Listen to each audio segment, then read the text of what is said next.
Hey, superstars. See what I did there? No. Okay, this is a tough crowd. Well, welcome back to my channel. This is Cece, and today we're going to dive in head first, and we're going to go spoon first into a beautiful classic soup that has been warming hearts and bellies for centuries. It is Leek and Potato Soup. And the French will call it Vichyssoise, and they will say that they've invented it, but not necessarily. Now, I know what you're thinking. Leek soup, Leek and Potato Soup. Isn't that like my grandmother's recipe? It's kind of beige and a bit predictable. No. I'm going to tell you, my friend, that is not the case. This soup is going to blow your mind because this isn't just a leek and potato soup. This is going to blow your mind because this isn't just any leek and potato soup. This is a soup that defines seasons. It conquers brunches when you don't know what to serve. It might just be the most versatile culinary chameleon out there in your repertoire because it can be consumed hot and cold. You can play around with flavors.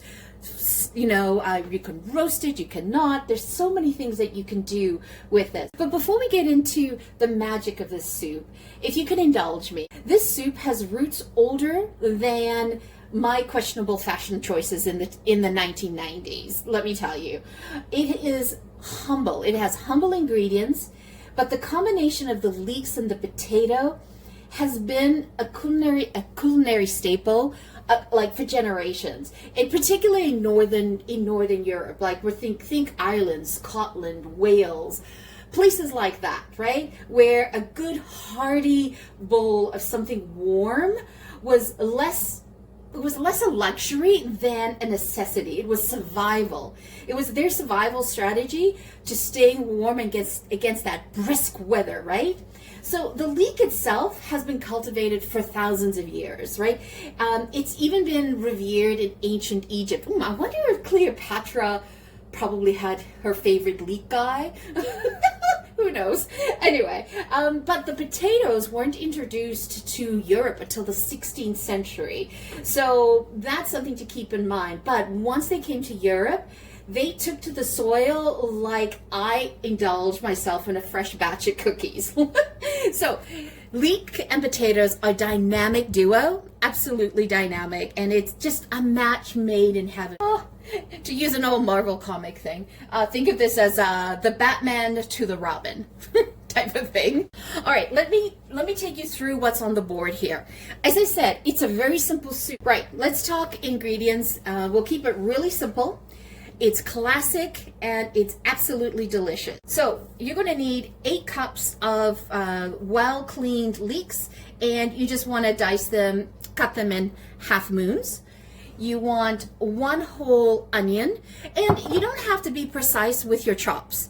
Absolutely don't, because we're going to blitz this soup, right? We're going to use the immersion blender, or you could use your food processor or your Ninja blender. It's really up to you. And then you're going to need potatoes, and you're going to need 4 cups of potatoes. Now, what I recommend is you use either new potatoes or yellow potatoes or Yukon Gold potatoes. You want to stay away from russets because these potatoes it bring a beautiful creaminess to the soup, whereas the russet tends to get more mealy, more floury. So you want to end up that. Now, do you peel your potatoes or do you not? This is totally a personal preference and how picky eaters you have. If you keep the potatoes on keep the skin on the new potatoes, that's fine. I normally do keep it, but I was doing the video for you guys, so I took it off. But there's a lot of nutrition in the skin, so it's really up to you. You can do half with it on, half with it off. You can play around with it.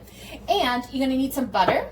And you're going to need some garlic. So we're just going to smash up some garlic. You probably need about, I would say, 3 to 4 cloves. Don't get hung up that this soup's going to be too garlicky. Trust me, it's not, because when you poach the garlic, it gets really, really mild, and it just gives you that subtle background note to the soup, so you don't have to worry about that. And the secret at the end is we're going to do a pinch of nutmeg. It goes so well. And salt and black pepper. I've got four blend peppercorn there, but it's your choice. And we are going to make this rich, so we're going to put some whipping cream. You could do half and half, you could do 5%, or you could completely omit the cream. But I'm going to indulge this because I'm going to make this soup, and if you're going to make a brunch or you got people coming over for a dinner party, you do want to have that richness to it. So add the cream in. It's not a lot, but it just gives it that body that we're looking for. And then you're going to need some chicken stock. Now, I just didn't have any pre-made, so I'm just going to pull some of this out. I just happen to have the one with white wine, but you don't need it. You can just have a regular basic chicken stock. Now, the trick on this one is you definitely want to heat, okay? Bring your stock up to temperature before adding it into the soup. So we're going to do that as well. I just want to show you here when you are preparing leeks, they look really clean from the outside. I took the outer leaves off and everything, chopped off the greens, but when you open it up, you see it attracts a lot of dirt. So it's super important that you cut it down the middle and then you run it under cold water and you run it this way, okay, so that all that dirt falls off. You see how it fell off over here? Okay, so that's what we're going to do. We're just going to run it through. Okay, so we're just going to run it through this way. I kind of accordion it, do a bit of an accordion to it, and try to get water to run in all the layers. It's well worth doing this because you don't want to get any grit in your soup, right? And yes, I'm wasting a bit of water, but running water is the best way to do it. I prefer it. Get right in there. Perfect. And then you just shake it off. I don't know. Shake it off. I've got that song in my head now. I'll just chop those off.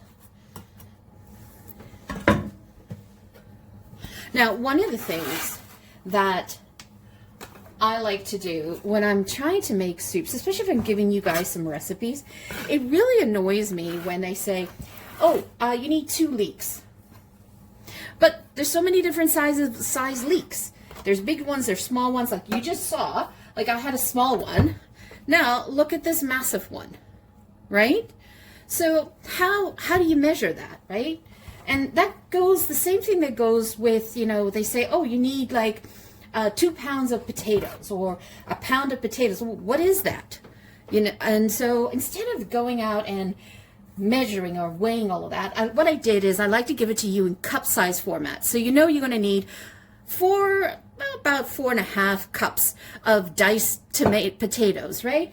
And we're going to do about 8 cups of leeks because we're going to render that down really nicely. So let me take care of the other one and I'll come back. Just slice it down the middle. Open it up. You can already see we got dirt there.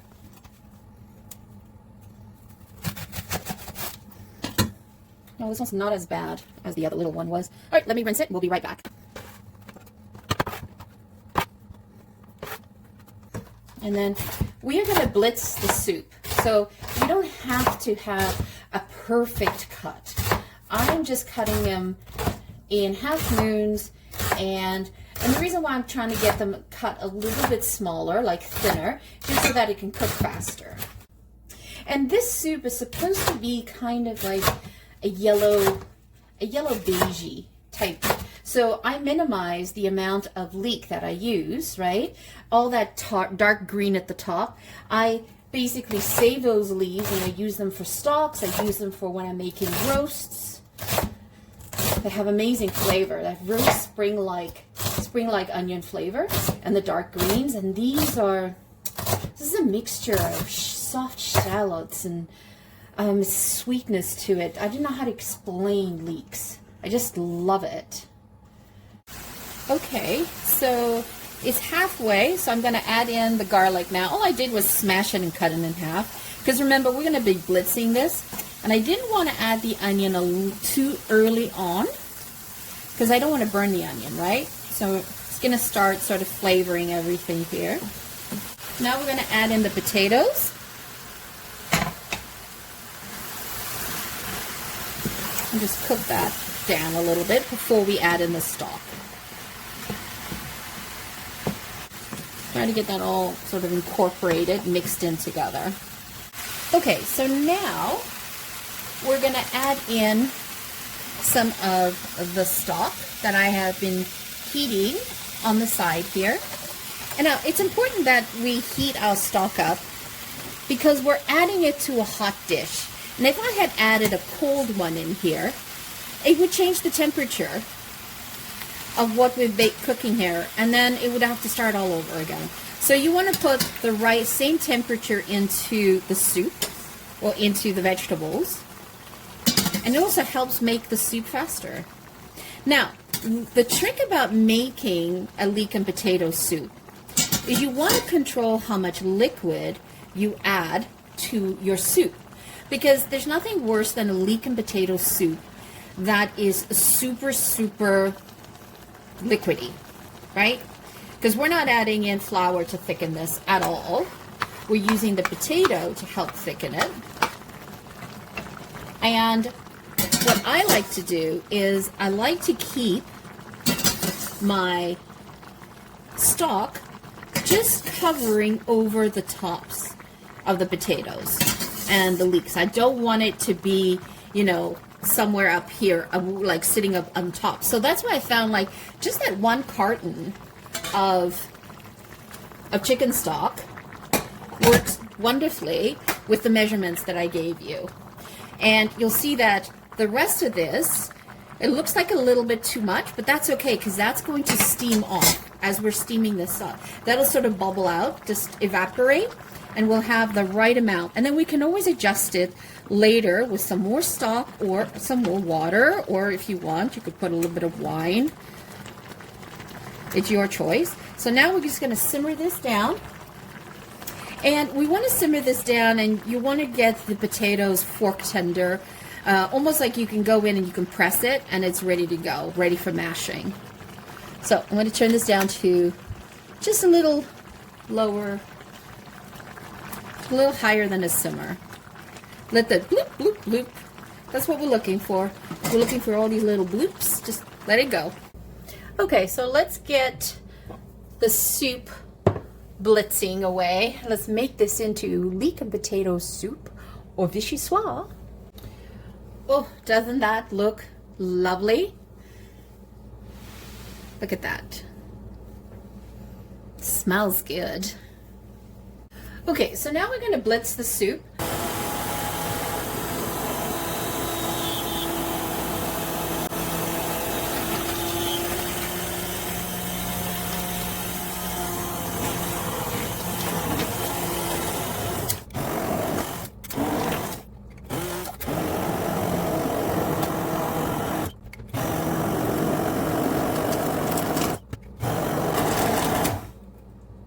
So as I said, is once you test that your potatoes are soft, right? That's practically melting. Then you want to blend it. Now you can use an immersion blender like I did here, or you could use your food processor or your Ninja blender. Just if you are transferring the liquid over, be super careful because the liquid is really hot. So what you want to do is you want to blend it until it is smooth. Now some people like a more chunky, they like little chunks and lumps in their soup. I personally, I want to get it as smooth as I can. As you can see here, it's nice and smooth and it's thick, and I have not added any of the creaming yet because I wanted you to see the consistency, the texture. So let me show you. See that? That's before adding the cream. So now you know why I was very, stingy on my stock. I just like covered the top, the potato on it, because I didn't want to make it a liquid base here. I can liquefy this now when I go to serve it with either cream, or I can add a little bit more stock or a little bit of water just to thin it out. But this gives me options. If you do too liquidy up front, it's hard to thicken the soup up, right? Doesn't that look gorgeous? Look at that. Oh, that's leek soup. Leek and potatoes. That is so comforting. I prefer to have my leek soup, my leek and potato soup, warmed. So we're going to add in a pinch of nutmeg.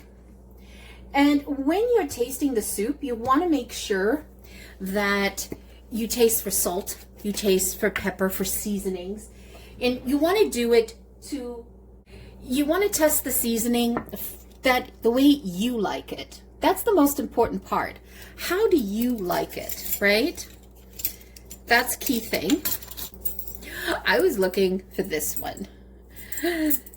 I love this one because it says, you know how recipes go, you need a smidgen, a pinch, and a dash. Oops, and a dash, and a pinch. And there's so many recipes that say that. And I was like, what is it? So I finally found a measuring that gives me that, which is great. Add that in. I add that in at the end because I want those flavors to bloom the soup, right? And I definitely did not need to add any more salt to the soup because I salted as we went along, right? So happy with that. I just like to season in layers so that when it comes to the end, I'm not having to over salt or over season something. Because sometimes once a meal is done, once the dish is complete, it's hard to really get the seasoning right in there. All right, now for how much milk or cream that you want, right? This is going to be your choice. Usually I just do freehand, but for you guys, I'm just going to start off with a 1/4 cup. And then let's mix that in. Let's see if that's enough. And again, as you go to serve it another day, you can always judge it and add more in there as well. So 1/4 cup to me was just perfect for this amount of soup that I had made. And there you have it, this gorgeous soup. Just let's add this in. You know, to me, this is a meal with a piece of, crusty Italian bread or French bread on the side. It's just perfect. And the way I love to serve this is I do like to put some creme fraiche or some sour cream, or if you don't have that, put some yogurt, Greek style yogurt on here, and I just plop it in the middle. And that adds a whole nother level of acidity to the soup, and it's so tasty. Sprinkle of nutmeg on top as well. And there you have it, a bowl of pure, unadulterated deliciousness. It's the best way to describe it. But here's the best part about this soup. Remember I said it's a true culinary chameleon because in the winter, you serve it piping hot. You can, swirl some cream in it, swirl some chives, add a hunk of crusty bread beside it, and that's a meal. That's a warm hug, ready to go. But in the summer, you can chill it. Seriously, serve it really cold in small glasses, like little shots, and it's a great, a refreshing starter for your guests, and just garnish it with some mint or a delicate drizzle of olive oil. It works perfectly. And if you're doing dinner parties or you're doing brunches, like this is a brunch boss. I call it a brunch boss because it can get you can make this a couple of days in advance. It gets all flavors. You can serve it in small portions, elegant starter, and it's enough to open up the person's appetite before the main dish. And the same thing with the dinner party. It's the same way, utilize it with that. Honestly, this soup is a testament to the power of simple ingredients. It's comforting, it's versatile, it's ridiculously tasty, and it is filling. There's a reason why this soup has been around for ages, because folks simply love it. Take a look at it. It's nice and thick. You can thin that out. You can, again, play with it to meet what you want to have with it. And there's nothing like serving this with a nice hunk of bread on the side. So take a look at what I've put up there for you guys to watch. I have a very eclectic taste, and I thought you would enjoy something different. I put something up there called Stump the Stars. It's the original TV game show that brought charades in. And honestly, I swear the host, you know, he invented that yoga pose for how he would talk about, you know, utilizing the word the. You really have to see it. It's quite funny. And I also have got something out there, the Liberace show. He was such a showman, and this was his earlier work that he did, and he's fantastic. So take a listen to him, take a look at Stump the Stars while you enjoy this wonderful potato leek soup called Vichyssoise. So as Julia would say, bon appetit. All right, guys, I'm going to let you go. I love her. She's so funny. So give this recipe a try. Tell me in the comments below, what's your favorite garnishes? Do you prefer it hot? Do you prefer it cold? Right? And please don't forget to hit like on this video. We are really trying to grow this channel, and that's how the algorithm helps promote our channel to more enthusiasts out there like the rest of you. So once again, thank you so much for joining me. Always greatly appreciated. If you're new to the channel, welcome. If you have not yet subscribed, hit that subscribe button, hit that bell notification so you don't miss out on any of these wonderful posts that we put up there for you guys. Once again, thank you so much for joining me. Have a fabulous day. Ciao for now. Don't forget to hit subscribe.